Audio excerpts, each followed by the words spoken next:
Yung mga par, tapos na po tayong kumakain mga par. So magbabayad muna tayo. Don't have any new notifications right now.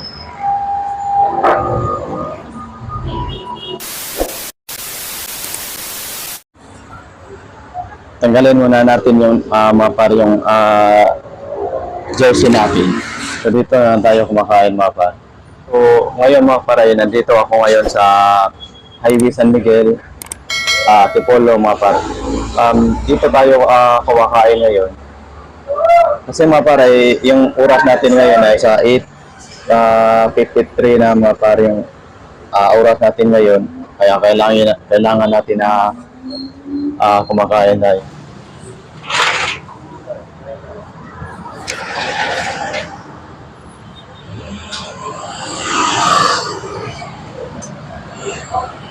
Bago na siya ate.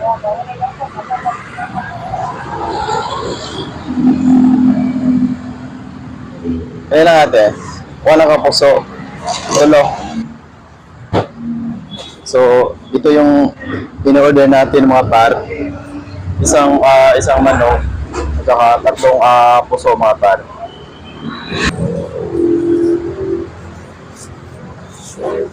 Siyempre, kailangan natin ng plastic mga par para ibabalot natin sa kamay natin. Na dito mga par, yung sauce,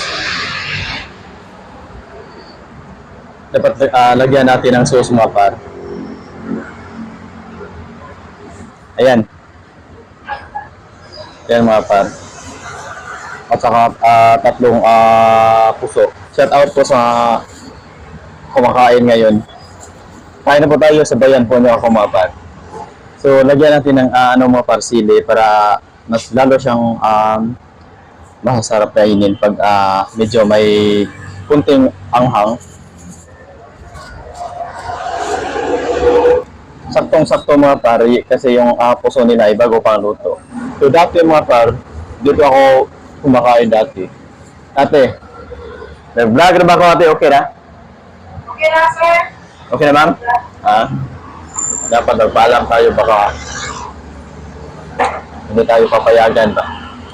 Dapat nagpaalam pa tayo. Ay, ano mo ka? Hindi ko italanig yan. Ano, layo. Talagang mga par, na lubat yung ano natin. Yung microphone natin ay nalubat. Pasensya po sa mga followers natin na hindi masyado na marinig yung boses natin kasi na ano po yung camera natin nalubat po.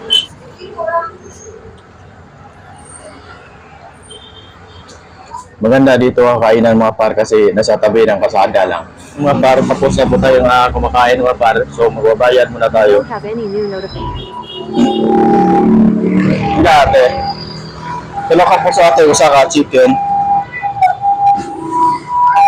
So yun mga par, tapos na tayo kumain. So dahil mainit sa labas mga par, kailangan natin ng protection Don't sa have any notifications right now. katawan natin upang hindi ma-direct sa balat natin yung init ng araw.